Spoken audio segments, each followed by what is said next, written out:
ባይኖርሽም ያንቺ አይደለምና አትቀባጥሪ ዝም ብለሽ። ዛሬማ የመጣችው ቤተሰብ እየዘፈነች አብርሽ ካንተ ውጪ የሌላ ሰው ልቤ ቦታ የለውምና እባክህ ለምን ትርቀኛለህ? ኧረ እባክሽ ተነዘዛ አርፈሽ ቁጭ በይ። ገጣባ ምን ትመስላለች አመዳም። እንግዲህ ምንም ማድረግ አይቻልም። ሄርሜላ እኔ ማንንም አልሰማም ካሁን በኋላ አብርሽ ለኔና ብቻ ነው፣ እኔ የሱ እንጂ የሌላ ሰው ቦታ የለኝም እያለች ነው የመጣችው ማለት ነው። ዛሬ ቲክቶክ ላይ ስቶሪ አድርጋለች። ትላንትና አብርሽና ሩታ በለቀቁት ቪዲዮ እንግዲህ አይታችሁ ነበረ። እንግዲህ አብርሽ የለመናት ሁላ ነበረ በቃ አብረን እንሁን ያለ ምናምን ነገር እና ዛሬ ደግሞ እሱ ስታይ ቅጥል ድብን ብላ መጥታለች ማለት ነው። ሄርሜላ ግን ቤተሰብ ያን ምለው ነገር አለ። ሩታና አብርሽ ማለት ነው ባለፈ ሩታ ስለተበቀለችው አብርሽ ደግሞ እሰራልሻለሁ ሁላ ብለዋት ነበረ። ቤተሰብ ሊሰራላት ነው መሰለኝ፣ ሊበቀላት ፈልጎ ይመስለኛል። ሩታ አሁንም ቢሆን መሞኘት ምናምን ነገር የለባት ምር ቤተሰብ ቶሎ መሸነፍ የለባትም ሩታ ማለት ነው። ቶሎ መሸነፍ የለባትም።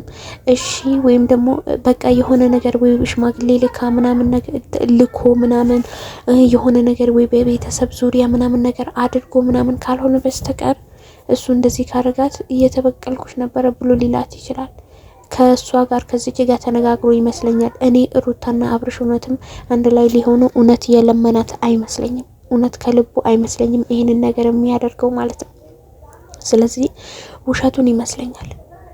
ስለዚህ አሁንም ቢሆን ሩታ እንደዛ ማድረግ ቶሎ እሺ ማለት የለባትም ባይነኝ እኔ ማለት ነው። እኔ አንድ ላይ ቢሆኑ በጣም ደስ ይለኛል፣ ቢታረቁ ምናምን ነገር በጣም ደስ ይለኛል። ግን ይህንን ነገር የሚያደርጉት አይመስለኝም። እውነት እየመሰለኝ አይደለም። የምር ቤተሰብ እውነት ቢታረቁ ልጃቸው አብሮ ቢያሳድጉ አብሮ ቢሆኑ እኔ የምር በጣም ደስተኛ ነኝ። መሆኑ በጣም ደስ ይለኝ ነበረ። ግን እውነት እየመሰለኝ አይደለም ይሄንን ነገር እኔ ውሸት የመሰለኝ ነው የምር ቤተሰብዬ። እኔ እንጃ አላቅም። ብቻ በዚህ ይሄንን ነገር እውነት ሆኖ ቢታረቁ በጣም ደስ ይለኝ ነበር። ግን እኔ ለዛ እንደዛ አይመስለኝም እኔ በበኩሌ ማለት ነው ቤተሰብዬ። አሁንም ቢሆን እነሱ እየተሳሳቱ ነው።